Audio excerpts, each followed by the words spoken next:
is it? Oh, There it is. hey. All right. Welcome to For the Plot. What? Here we are Hello. today, dropping talks on resilience. Resilience. This is a topic that's very dear to my heart because it's something I started experiencing from a very young age, witnessing other people implementing resilience tactics and tendencies, and also people not, and seeing what direction that took their lives. And for myself, I almost felt like I never had a choice but to be resilient and Mm. feeling that pressure. And I think that resilience, this conversation can take us in so many directions that it might be a juicy topic for us. Maybe we can wake up to the power of our own resilience and maybe help activate someone today to recognize that they are powerful and they have everything within themselves to be resilient also. It's not just something that's accessible to other people, it's accessible to all of us. So, all of that being said, who has some things to say about resilience? I would love to talk about like what the components of resilience are and maybe even what resilience is. So when the topic came to mind like moments ago, it was like which I love because like we as a group are just quick and we can roll and that signifies some resilience as a mini collective in my own Yeah. mind and heart. But capacity seems to be a part of resilience, either known or unknown. I feel like capacity, and I'd love to hear like what other elements, how do you feel about capacity in terms of resilience? Because there's sometimes where I feel like I have just a little bit left in today, and it seemed like yesterday I felt like I had so much. Um, in terms of energy, strength, wherewithal, focus, willingness to fuel my body, which is changing. Like, Yeah. what are the aspects that kind of come to you in this as we begin to cast kind of a spell of Yeah. resilience? I know if you guys don't go, do you want to start, Emma? No, go. Okay. There's two things that come to mind, and by all means, this is not the whole list of what I think the key or steps to resilience are. But for me, the term bounce back is really important. Mm. Like, so having that, being able to encounter something, having experience with a person, a situation, or circumstances, and being able to bounce back from those, not being forever scarred or harmed. And Hmm. I think what goes in tandem to that is the ability to separate the facts of what's happening from our emotional response or reaction to what's happening. When we Yeah. emotionally connect deeply with what's happening, there's a tendency to like catastrophize, right? Oh my gosh, this is so terrible. This is the worst thing ever. This is like, I can't believe this is happening to me. I can't believe this is happening to me, right? Like all these things. But when we separate, Right, like because these are it the feels so facts, true. Yeah. It right? feels Yes. threatening, like we tend to have nervous systems. Yeah. Unfortunately, we Yeah. Yeah, kind of. that Yep. is our wiring, nervous And system. an id, right? Like Yeah. everything is I focus, like it's from this Mhm. perspective, and that's the reality. But when we are able to take a step back and see, okay, these are the facts of what's happening. Like she said that, I said this, that car did that, the bank did this, and can kind Mhm. of distance ourselves from it a little bit, then it's easier for us to activate our other tools of knowing, okay, how do I solve this problem? Or what resources do I have for help? Or how Mhm. can I get back to my centered place and then come attack this from a different perspective or whatever it Mhm. is that activates our bounce back, right? We just have a Mhm. better ability to do that when we step back. So I'm going to stop talking about that. I would just love to hear from you ladies. I love that. I also just love that I write things down on because I just love these conversations. I'm like, I want to remember that. But what you're saying reminds me of like why it's so much harder with ourselves. And, you know, as somebody like as a space holder for people, I feel like it's so much easier to support other people with the tools to help them be resilient. And it's just this reminder, I'm like, wait a second, Emma. I've been reflecting on this a lot in my life, like use the tools I'm giving others to, but it's harder, right? And so just remembering to have that distance, to give yourself that space and that time, and that, you know, what you said, Wendy, a moment ago about capacity, doesn't mean your capacity is always the same in every season, in every situation. And it's like actually giving yourself that space to know what is my capacity in this moment in time with this specific thing. But it's that bounce back. And I'm such a visual person. I just kind of see in my mind that like a bungee jumping. I'm like, yeah, I bounced back faster this time. And one other word that comes to mind when I think about resilience, and even the last few weeks of me, I've had to tap into a lot of resilience, and it's the word grit. And I like that word because it can be messy. Like being resilient, sometimes I've been in like, I don't know, it's just been clunky and funky, and it's not always pretty, but I have this grit that somehow, some way we just get through. And something that's helped me in the last few weeks with resilience is truly bringing it down to like, not even day by day, but like hour by hour, because so much has been happening in my life the last few weeks. Like, okay, how can I support myself in this next hour? Like truly. And then things were changed. I'm like, okay, and now this next hour. And when I think about, just how to give myself and the space and time that I need, and to tap into that grit, and that it doesn't always have to be pretty. It's mostly not pretty. Right. When you say grit, I think of sandpaper, and there's a whole range of sandpaper grits that go from, you know, like crunchy hunks of like wood being buffed and scraped out, like really rough, to shark skin smooth, like dolphin smooth. Like the grit doesn't have to be painful.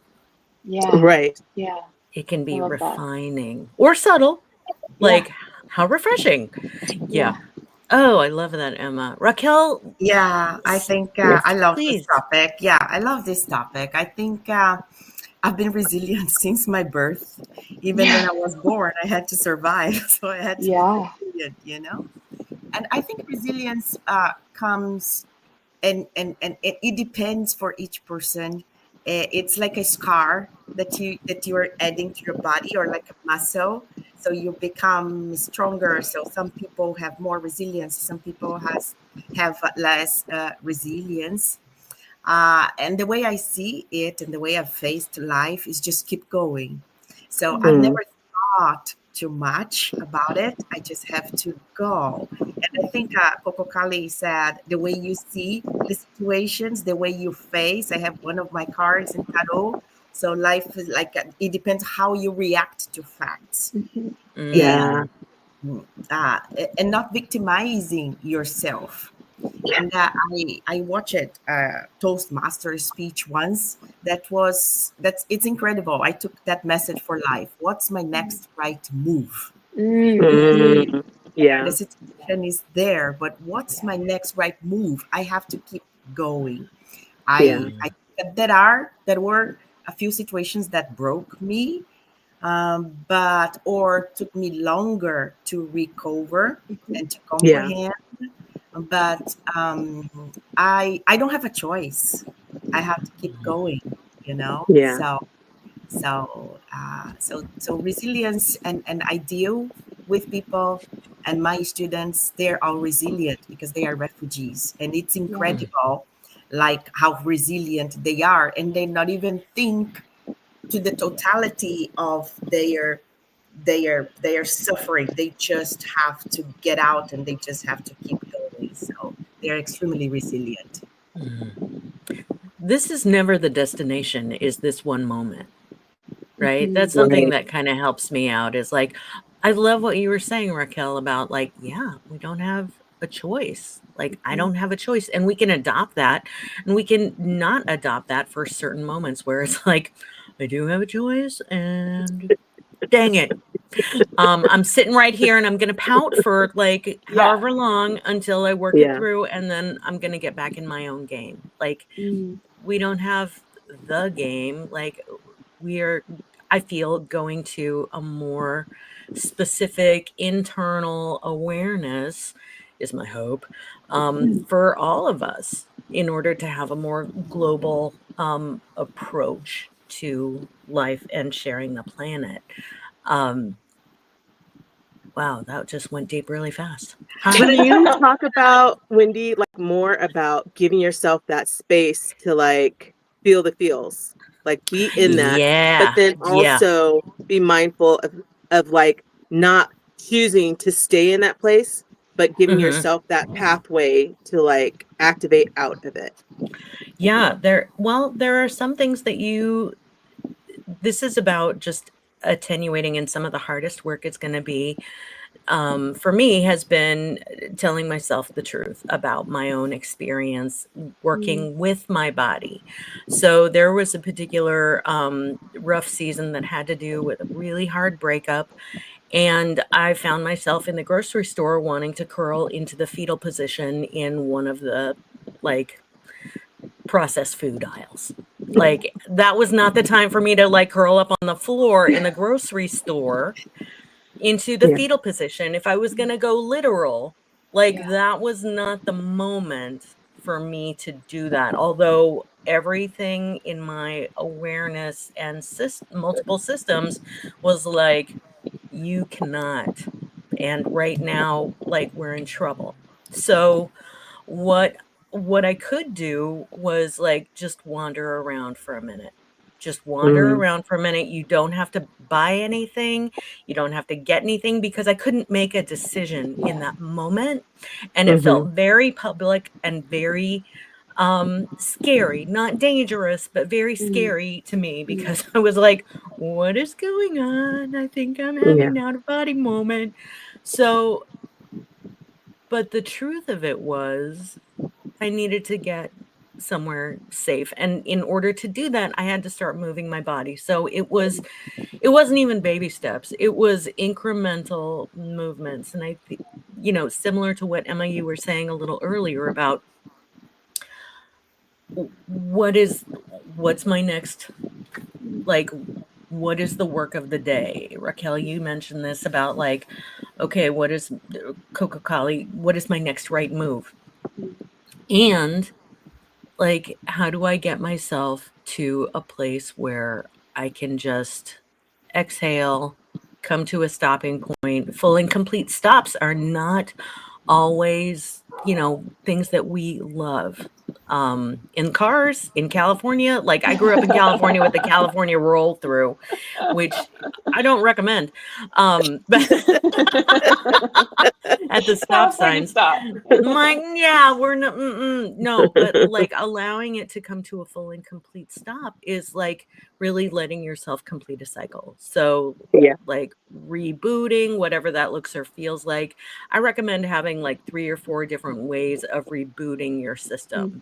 If it's gentle movement, if it's a certain stretch, if it's like a box breath or some form of breath that you like, or that your body responds to, not so much that your brain likes, because your brain's going to hate it all. It's so true. But that your body, like, okay, life below your neck looks like, oh, this is coming together. Oh, I feel like cared for and nourished. Here's another one your brain's going to hate, and my brain hates it. So that's just how I sort of look at it is, how can I be generous with myself in this moment? Is this a good use of my time? Do I need to be grocery shopping right now where I'm really in a moment of, I feel like my lungs have collapsed as well as my heart? No, grocery shopping is not the thing, turns out.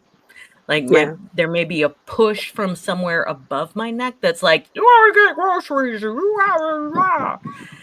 And that's not actually going to get me anywhere honest. That's a bully. That's a bully. Does this make sense? Yes. Yes. And sometimes I think people think the resilience is, I have to force myself to go grocery shopping and blah, blah, blah. No, the resilience is actually, this is not what I need right now. I need to bring myself to a safe space to get into my body again. And when I do that, I'm going to calm my nervous system down, and then I can go to the grocery store maybe hours later the next day in that different place. It could be like 5 minutes later, like in this one moment, what is needed? Regulation, safety. Okay. I didn't know that was going to happen when I was looking at bread, but here it is. This is real. Right. And like, it's so, like, the example sounds so ridiculous to me to say it, but like the honesty of, and the feeling of it was like, I need to, if I could have been invisible in the fetal position, I would have. But it felt so real. And Coca-Cola, this is what you were talking about earlier about circumstances and feelings. Like, the fact was, I was in like an emotional place in public. Where I was like, okay, let's go get sandwich stuff. The feeling was, I'm gonna die, and I don't care in the moment. Right. Because there was a part of me that was dying. And that's all, like, we do a fair amount of dying every day, cellularly. Yeah. Sure. But we're also grieving losses. I mean, there's so many. All the time. There's something that is standing out to me is that we're talking so much about our internalized process. But a lot of times when things hit us, there can be an externalization, a temper tantrum, a projecting, blaming others, like this is somebody else's fault, as like a knee-jerk reaction to something that's emotionally uncomfortable. Yep. And I wonder if you guys have experiences related to that. What comes to mind for me is from, as a child, we were not allowed to have temper tantrums. Like, that is not okay. But there was this subtle projection or belief system around blame, that this was someone else caused this problem for me, so I can hate on these other parties. And there is an action in that I have discovered over time, which is where, like, it's like self-abandonment. Like, the minute I move from my internal process and being with my feels about what's occurring, or my thoughts about what's occurring, to projecting, whether it's an emotional projection as in a temper tantrum, or whether it's that thought projection of this is somebody else's fault, someone else caused this, and I don't have a way out because it's out of my control because they did this. That's still an act of self-abandonment. And it seems like one of the things we're uncovering here is that a key to resilience is staying with yourself. Do you guys have some thoughts about that? But I would love to hear from someone else. What do you think, Raquel? I think something that comes to my mind is how much we change as we age, and how we react to things. And nowadays I can afford the time to give time for myself. I can recognize those feelings and how I'm feeling, and I can predict the next step. So I think, it's important. I think Wendy talked about the fetal position.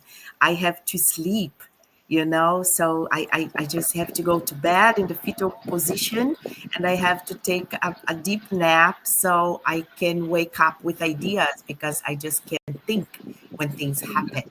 Because things are different, you see things different as you age. So that's how I feel about that. Yeah, this it's bringing up so much, and I love the examples you're giving, Coca-Cola, of I'm just reflecting on my own life. I'm like, what are my habits of self-abandoning?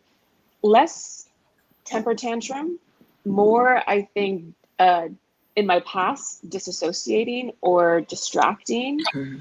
But that's also a form of self-abandonment. because I just don't want to deal with it. And it was just easier. And what you're saying, Raquel, like how we change as we get older. I mean, I've even noticed in myself in the last few years, the level of the opposite of that, of even when it's not comfortable, being with myself, staying there, going to the tools and practices. And also, actually, I think I sometimes can fall into blame and taking responsibility that I play a role in my own suffering, or I've played a role in my own suffering, and how I can, move through that and call myself out on my own bullshit. So they're saying, it's all happening, all of that external. It's like, wait, not to say there's moments, yes, shit happens outside of me, out of my control. And I do have control how I respond.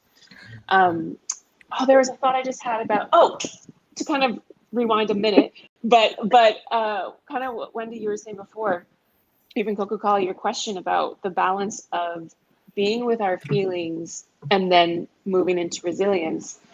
And I had an acting teacher years ago say to me once, she's like, sometimes you just have to sit in the shit, because in acting theater school, so much comes up. It's like therapy in many ways. At 8 a.m. in the studio with 20 of your classmates, it's great. But a lot of stuff comes up, and there's moments where like you do have to kind of power through and go on. But she's like, you just have to sit in the shit some days. But then tomorrow, and she let me go home one day early because she's like, you just need to go be in this, and that's okay. And then come back the next day and you show up 100%, you will be fully present. And she gave me that permission, and that stayed with me. And I actually say that to my clients a lot. Like, it's okay if there's a day or an afternoon or an evening to just sit in the shit, but just don't stay there. Make a promise to yourself.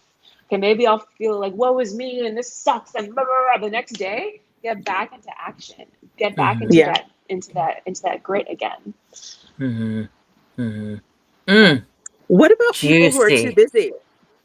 Like, I think about, my single mother who had 3 jobs, or I'm so inspired by women who are raising 4 kids, go back to university and have a full-time job. Like, there's times where people are forced to just keep going and they just don't have time to stop and be with themselves. Like, what do you each have to say about that? First of all the respect. That's the first thing. But I think knowing there's moments that we might not have the most time, but we can still have an intentional practice, even if it's like 5 minutes or 10 minutes or 1 hour that you can be with yourself. Or let's say they need to let out so much energy because they're exhausted and overworked that, like, go in your car and do a silent scream. I love a silent scream where you go all out and just like go off. So I think it's not about being perfect with it. It's about, again, you're kind of given circumstances of life. This is my circumstance right now. How can I show up as best I can with where I'm at and what I have? Yeah. I'm not sure if it's a conscious thing as well, but like people that you describe, like that Coca-Cola, like I don't have kids. I like this time around is a no for children. Lots of kids in my life. I love it, and not out of my body. Thanks. Or adopted. No is a no. So, I don't have that specific experience. But I do have seasons where I've had 3 and 4 jobs. And like, okay, what if this is just this season and moment? Like giving yourself the permission or this is right for me. Like it's all getting so very personal. And I feel like the unspoken things about doing what's right, the unspoken part is what's right for me right now. What's right for me right now? At a time, it was 3 and 4 jobs. Like, because I really wasn't prepared or ready to take on the emotional side of things. So I kept it real busy with logistics and having to be places and having to do things and having very task-oriented service positions, because that kept me moving forward toward a financial goal. But it also kept me like active, fed, able to pay my bills in order to get to a place where I could take some more breathing time. We can't do it all in a day. Like, turns out that nervous system is really inconvenient sometimes in terms of getting it all in. We're getting it all in a life, not in a day. Yeah. In a life, not in a day. Nicely said. Yeah. Nicely Yeah. said. And What do that's, you I think, think, why Raquel? I said sometimes now I can afford the time to give time for myself and for my body, because I've been so busy and several jobs and so many life happening, and that you just don't have the time, and sometimes time makes you think too much. So when you don't have time, you don't have time to think. So Right. you Yeah. just keep going. You have to keep your head out of the water so you can keep Yeah. breathing, paying your Right. bills and living and all those kinds of things. And it's great now that I have the time to think and reflect on things. But there was some time in my life that I didn't have the time. I Yeah. just have to keep going, and it's one day at a time. You don't think about life. It's one day at a Right. time that you live, Survival. Yeah. survival mode. Yes. I think this conversation of time is so important because we go through stages and phases in life, don't we? And there are spaces where you literally don't have time for yourself. Everything is in service of someone else or somewhere else, whether it's your job or whether it's your family, or, you can have a situation where there's kids and a sick relative and demanding work, or, for me, I have workaholic tendencies. So my job has been all consuming in more than one way, especially with the California Silicon Valley culture, work culture. Um, and I remember during some of my toughest times, reminding myself, this is just right now. Like you were saying, Wendy, this is, a moment, not a life. This, like, being laser focused on, I just need to get through this moment or this day or this week, as opposed to thinking, collapsing this down and being like, this is my life. Like, I would choose, this is not my life forever, but this is life's, the situation right now. And Right. so what can I do to just continue to move through this? Like, the only way out is through. I would just tell myself that every day. The only way out is through. So I just need to keep moving through this, do the Right. best I can not to abandon myself. Mm-hmm. So if I need 15 minutes in the bathroom, if it's my morning, cup of tea or my morning oatmeal or whatever it is, that's like my 15 sacred minutes. That's just for me. Like, claim that self-worth, that self-entitlement, that I deserve this moment of calm and peace for myself, to give myself the energy to bounce back and keep moving through at whatever sluggish pace, because when it's hard, it's because we're moving through it very slowly, right? Yeah. But it still counts, right? Like, it still counts as progress, which our brains hate. Our brains want it done now. Like, I talked to somebody yesterday who was like, I'm looking for somebody who can cut my hair. It's curly hair and it's really long and it's making me mad. And if it's not done like by tomorrow afternoon, then I don't want it. I'm like, great. Those are the Okay. parameters. They're Here are very some specific. scissors. Here's a Yeah. mirror. Right? And like, they're very clear about, like, I recognize that this is like something that needs to be immediate, that is actually not a problem. Yeah. So, problem. There's Right. also the aspect I'd love to hear about this, resilience wise as well, is that when I've been in the proverbial poo, or what I call my dirty diaper, because sometimes I do want to sit in it. Like, I'm gonna pout in it. I'm gonna have that moment. Spit in the shit.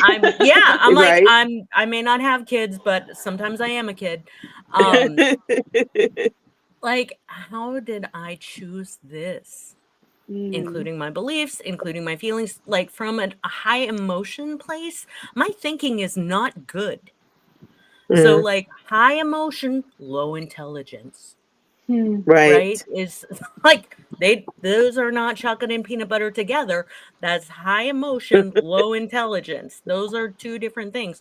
Similar, like when my intelligence or my thought processing is fast and fluid and sharp and good aligned, my emotion is present but neutral. So I would love to hear about like aspects of responsibility. Actually, I chose this for some reason. 4 jobs sounded like a good idea at one time. Dating this person at this time it seemed like a good idea. And like, 15 months later, now what? Because I forget, and I kind of am entertaining. This is a little bit of a tangent, but stay tuned because I think it's coming out more later. I may be adopting the pronoun of we, Mm. our, us. I think it's long neglected, and we have way more in common than we don't. So I'm gonna like Yeah. try it out. Yeah. Yeah. Like I was responsible for all the choices I made, even when I didn't feel like I had any choices. Even when I didn't Right. choose, that was a choice. Even when I didn't vote, that was a vote. Yeah. Right. Yeah. Like I would love to hear how that resonates and pairs to resilience, because like my sense of inside resilience gets very low when I think I don't have any choices or I haven't made any choices to get me exactly where I am in my own life. That is nobody else's life. Nobody else has the job of being me. Yeah. There are many things that come to my mind. I think, as Coco Cali said, we are always choosing. There is always somebody else, someone else that we prioritize.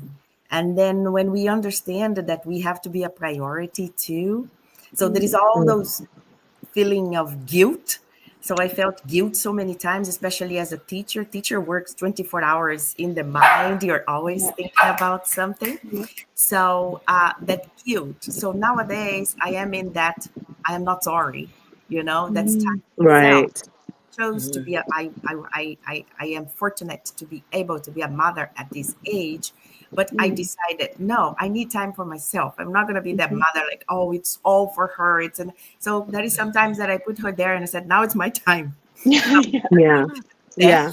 I'm going to do something. I need for my sanity to have some time for myself and stop doing everything for everybody else. So I think that is that guilt thing.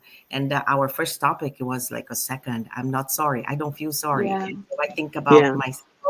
And when I decided I'm not going to grade all night long. No, I'm not going to grade all night long. They are not even awake right now. Why am I Mhm. Oh, Oh it's my so gosh, good. that feels so much better. Yeah. Yeah. Yeah.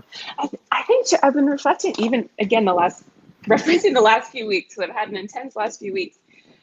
And kind of what you're saying though, that okay, I think these are going to connect these thoughts. That I've had these moments of being like, Emma, you've chosen this lifestyle. It's going to come with shit that happens that you don't expect. And I also was realizing though that I think this is why, and also that self-acceptance, or sorry, not self-abandoning, is so important. And that relationship with self, I think, is such an important part of resilience. Because even in the last 3 weeks, I had moments where I would just look at myself in the mirror and just say, only you know how hard this all is and the energy it takes to go from being an actor to having to change different flats 3 times because of logistical circumstances, being triggered by an unsafe situation that was hard, then going to be a therapist, then going to travel, all these different things that only some people understand, okay, what it takes to be an actor, what it takes to be an entrepreneur, what it takes to be a therapist, but only I know what it takes to be all of that at once. But Right. then I also said, well, Emma, you chose this. But then I also said, but I couldn't not have chosen this. Right. I forget one of our calls we had was about purpose. And like, do we choose our purpose? Does our purpose choose us? But I think it's this balance of being soft with myself and gentle with myself and loving on myself, and also saying, okay, you chose this, like, let's fucking go. Like, so but it takes that relationship with self where I could say to other people, oh my God, feel sorry for me. It's been so hard. Not to say like I did lean on friends and family and everything, but Sure. But it was less like, oh, look at me, it's so hard. Being like, no, Emma, okay, this is happening. Grit. The grit. Right. Yeah.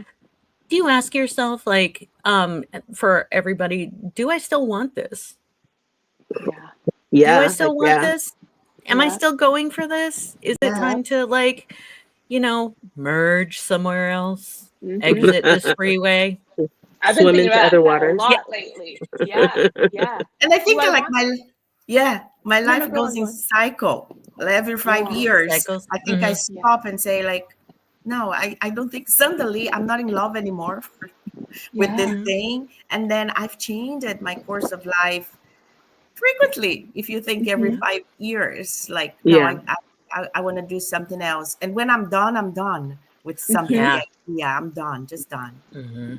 Yeah. It's such valuable experience. Like, Coca-Cola, what were you going to say? I was just going to say that I'm a person, my whole life, I take responsibility for my choices, but that I did not always know what I was choosing. How could you? Yeah. I mean, this is like, be careful what you ask for, right? I mean, but I think it's and it's okay. I think that's the thing. There's a fear I recognize in clients, in family members and friends, of the fear of taking responsibility, of claiming responsibility for our choices, because we would say, well, of course I didn't choose this mess. Of course I didn't choose this chaos. Of course I didn't choose to make myself suffer this way. Because what would that mean about us if we did? But I think it's okay to claim responsibility for our choices, and at the same time recognize, well, I didn't know it would lead to this, but now I have an opportunity to reflect on this and see what life lesson this has for me, what journey has opened up for me as a result of choosing this path or this direction that's been good. Like, let me focus on the good that has come from this as much, at least as much, if not more, than I focus on the bad that has come from these choices. And that helps me to be able to boldly, without apology, claim responsibility for every aspect of my life. It's a big deal. Yeah. It's a big, big deal. I can't say that I do that. Sometimes I think, did I choose this? Maybe I chose this and I don't know. Like, going back to karma, I think we have free will, but there are some things in life that are meant to happen that maybe I chose. Like, and I remember I just have to go through, because sometimes nowadays I think about the past and I say, oh, that all makes sense now. It didn't make any sense when it happened, but all came together. That is so interesting, Yeah. Or it was really painful and uncomfortable at the time. Yeah. And that was still for my highest good. Somehow. There's this idea of sacred contracts that sometimes we make contracts as energetic beings with one another that says, oh, we're going to be in the human body experience at the same time in the same place. So, oh, you're going to need someone who shows up and does XYZ for you. I'll be that person. I'll be around. It won't, take too much from my path, so I can show up and be this force for you. And sometimes it can be very comfortable and beautiful, unfolding like an earth angel just coming to your rescue. And other times it could be that person that comes and punches you in the face, right? Or trips you and distracts you in just that perfect divine way, but that helps you course correct in a way that was unexpected. And I think, Raquel, what you're talking about, that sometimes, is it just, my destiny? Is it fate? Is it a sacred contract? Is it just something that happened? Like, there's a lot of room for curiosity and exploration here. And that each of these thought paths can help us try to make sense and try to understand how to move forward, how to be with this now so that we can move forward, because move forward we must. We're here for a reason. There's something special about each and every one of us that the world needs. So we must move forward, whatever that takes. Yes. Yeah. You have the show must go on, Emma. The show must go on. No, but honestly, I say that so often in life. You're just like, oh, it does. The show must go on. The show must go on. Yep. Yeah. And sometimes breaking a leg is a real deal. You don't have to be happy about it. You don't have to be happy about it, but yeah. Oh man. Wild. What are some tips? Because it's interesting. I actually was having a conversation with a friend recently, and she was kind of asking me, actually, like, Emma, you handle a lot. Like, how do you do it? Or don't you get tired? Or just certain questions. And sometimes I'm like, what do I do? Or how do I do it? So, like, what are maybe some tips of? Oh, can I add to that question? Yeah. Just like, what are your tips? But also, if you have a resilience idol, like, is there someone in the public sphere that other people may also recognize that you see as super resilient? Like, can we add that to the question? Yes. I love that. I love that. Actually, that kind of circles back. Okay, I'm going to answer this in two parts, because in the very beginning, Paul, you were saying that you witness, like who we witness kind of growing up. And I think part of my own resilience is I witnessed my parents' resilience. And I think, again, we learn things in our subconscious that is just there. It's just like, of course I would respond to this in this way, of course. So that's one thing. But in terms of like global people, I think that's why I really love athletes, because they go into this other gear. There's a level of grit. There's a level of resilience that I just like. Even a recent, I sent you the clips, Coca-Cola, of a tennis final at the French Open a couple months ago. These two players played for 5.5 hours. In tennis, there are no timeouts, no bathroom breaks. The level of grit and resilience in moments that they're playing worse, that they're playing better.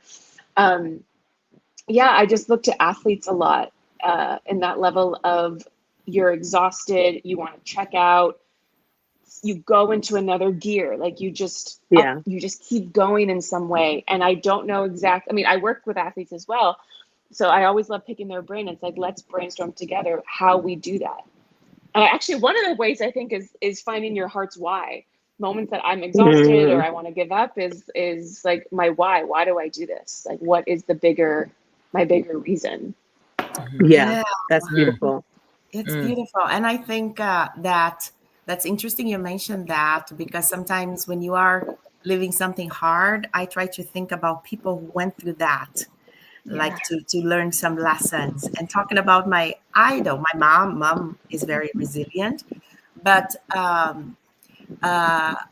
if I'm talking about a public person, Tina Turner, for me, in her autobiography, she said about her new husband and her other husband, if I had to go through everything that I went through to be with you, it was worth it. And I love when people go through all of that, but they can end with love in their heart, no resentment, Yeah. So I always think about that. I saw a piece of her interview about the book, talking about her husband who gave her kidney to her, and how much she suffered. So and athletes all the time, I'm watching them and they're incredible. So so I try sometimes to stick to some examples of great, like how people did that, and I can do it. So yeah, That's a good one. Do you want to go next, Wendy? In terms of a tip, I guess it being a personal thing is to look for what creates energy for you and your body. Mm. For me right now, post-menopause, it is strength training. Yeah. Mm. For Yeah. some people, it's, I feel like I need to go hit something. So it's bats and balls, it's golf, like whatever. I'm, I can't, no thanks. But for me, it's strength training. So it's lifting with good form and heavier. Like this creates new energy for me. It requires a different awareness of what I'm eating. Mhm. Like recompositioning your body is, like, it turns out it's pretty fun for me right now. I would never have said that in my 30s or 40s. Like that was not there. But the energy it creates, the sleep quality it creates, it's efficient for me. Yeah. So look for the things that like create more energy, more aliveness, within your instrument, within your body and your spirit, like something that will help you create more. That counts as me time. Mhm. And Mm. there's no way that I'm doing anything else if I'm not making a little bit of energy in order to have a contribution. That's what I would say. People who are offering a radical departure in any specific thing, the example that comes to mind is people who are exercising tremendous resilience, who are new in some form of recovery, whether it's quitting smoking or Mhm. anything else, or like they're tapping into some form of resilience. They're on a path of resilience they don't even know about. Mm. So, like that, I find very brave Yeah. and really uncomfortable because like Mhm. there's a lot of shit to sit in before it gets good. Like you don't have any tools. You're just going with like, I'm out of ideas and I need to try something else. It looks like it might be this and I'm not thrilled about it. So like Yeah. that's freaking tremendous. And if any of our listeners are in there or in that space of radical departure to a new behavior, wow. I'm so Yeah. excited for you. Seriously. Yeah. And Yeah. hi, Yeah. Paula. I see you. Hello, hello. Um, Mhm. yeah, I'm just reading the comments. One thing, keep moving forward. Go you. Coco Collie, Yeah. Keep moving resilience. forward. Yeah. Gosh, there's so many things. I keep thinking about water, how I love to just soak. Like I could spend Mm. hours in a single soak and just Mm, release. But when I think about that, I think, what am I getting back to? And it's like water helps me get back to my heart. Mm. And if I can find the thing that helps me continue to radiate light and love, then I can continue to move through. As long as I have hope, then it's not over. When I feel hopeless is when that's like my lowest point. So the water helps me to like cleanse and release so that I can get back to that heart radiance space. And then I just find it makes it easier for me to just keep doing the hard things because my focus gets locked on how can I radiate love. Mm. So maybe even it's one person that I can love on right now while I'm doing the hard thing. Or if I'm in a really good space, I can turn that light inward and love on myself while I'm doing the hard things. These are the things that help me to get through.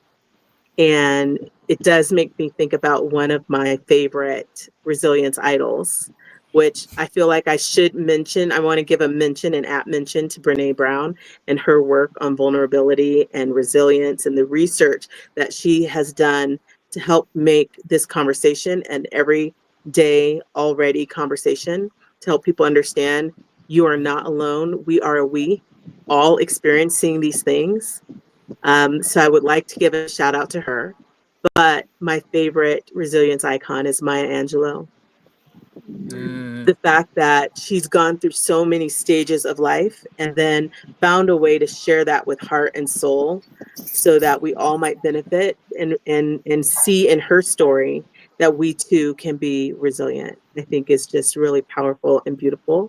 And we see the example of all the things from, childhood assault that's completely outside of your control, right? It's unimaginable to think, how did I choose this, all the way through career changes and being an artist and relationship ups and downs and being a mother and just all of the different things that one may or may not experience in life, but that we could witness through her, how to just continue to grow and evolve and not become embittered by life,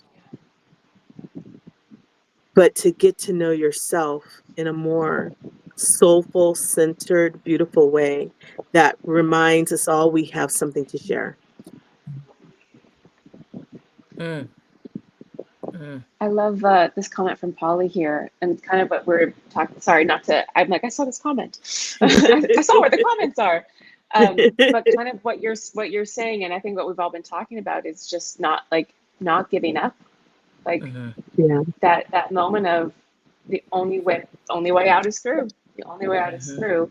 Doesn't mean we can't take breaks along the way, right? But we keep going, and I think. I love that you had that question, Polly, like, who do we turn to? Because we need to look to other people. We can't get through life alone. We're not supposed to get through life alone. So whether it's your immediate community, friends, family, but these people that we all know, and we know them for a reason, and their stories touch us for a reason. And those moments that we do feel hopeless, those moments that we don't know how we're going to keep going on, like, again, whether it's finding your why, it's finding that person that inspires you, that reminds you that you can, that's possible. Hold on to that. Hold on to that image, that vision. That's why that's what we need. We can't do it alone. And finding also like what works for you, like you said, water. Like, we're all different. Get to know yourself about what is the thing that's going to help me, move forward and help me process and help me reset. I love this conversation because life is hard. Let's not sugarcoat it. Life is so hard, and we need to take care of ourselves. We need to pace ourselves. We need to find the people to support us, the tools to support us. I kind of bring it back to the early part of our conversation. What's our capacity today? And it's going to be different than what it is tomorrow. But that only comes from really getting to know yourself intimately. Yeah. Okay, I'm trying to find where are the comments. Do we have questions and comments? Paula, do you have I just discovered it too. I know, I love it. If you go to the right, it says like our private chat, and then there's a comments chat. So it's just really cool. It's fun. Paula, I'm so glad you're here. That's so fun. Yeah. Yay. Significant. Athletes persevere. Can we all be athletes? I think so. Oh, hell yeah. Life athletes. Oh, I have an inspiring resilient story. You do. Share it. I have a very empowering resilient story. And I am, okay, hold on. Let me see if my WhatsApp's going to open because I want to make sure I get his name correct. I love it. And from what you guys said, I think I love, Wendy, when you talk about energy, like trying to keep in touch and raising your energy and water, walking in the woods, the sound of water, having a bath. Those are all things that are a me time that helps me. So good. Okay. I just want to make sure it's not on stall. Okay. So Balja Singh was 89 years old and had within a few months' time lost both his wife and his son. And he was experiencing such deep grief. He just didn't know what to do. So he started running. At 89, he started running and he ran his first marathon. And he started running and running and running, and he broke records for being the oldest to finish in a certain amount of time. Like he could finish a marathon in 6 hours. I could not finish a marathon in 6 hours. Okay. And he kept running. He broke records for being over 100, for being a centenarian and running marathons, being the oldest to run marathons, being the oldest, fastest person to run marathons. And he kept running and he kept running and he kept running. And recently, in just July of this year, at the age of 114 years old, What? he sadly passed, not from natural causes, not from a heart attack or injury or illness or disease.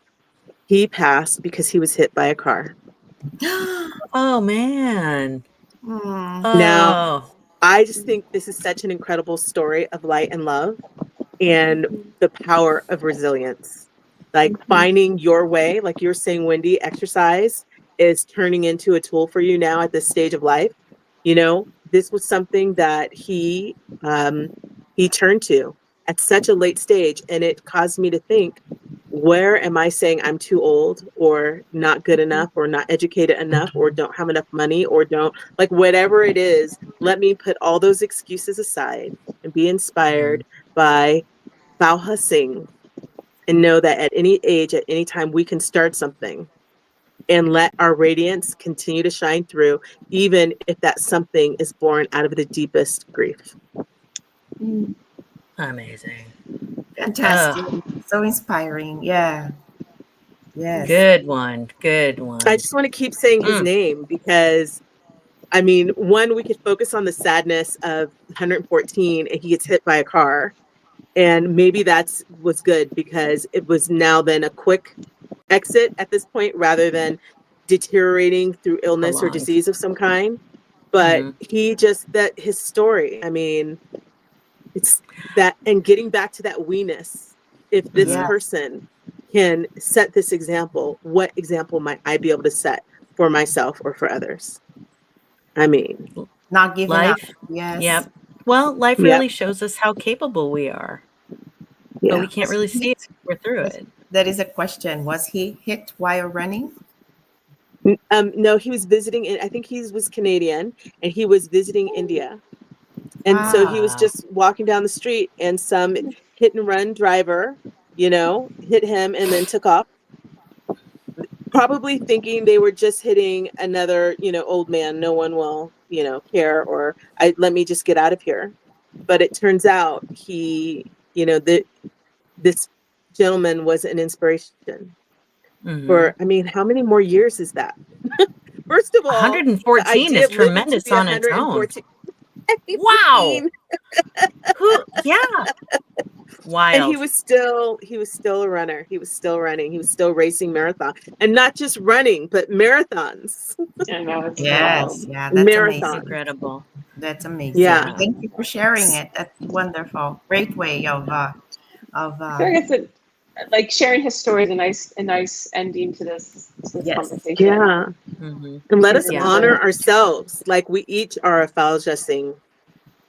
We each have the ability to do something great. And it may look like a marathon, or it may look like a marathon shift at the hospital, or how many hours do you have to spend on your feet today to get through your job or take care of a loved one, or to find a way to make just that one more dollar that you need to make rent. Like, who knows what your story is, but we all have it in us to start running towards something, even though we feel like we're running away. Thank you. Thanks for being here this week. Yeah. Great chat today. Thank you. It was wonderful. Thank you all. Let's have a great week. Let's come back next week. Until next time. Yay. Until next time. Bye, Paula. Love you all. All right.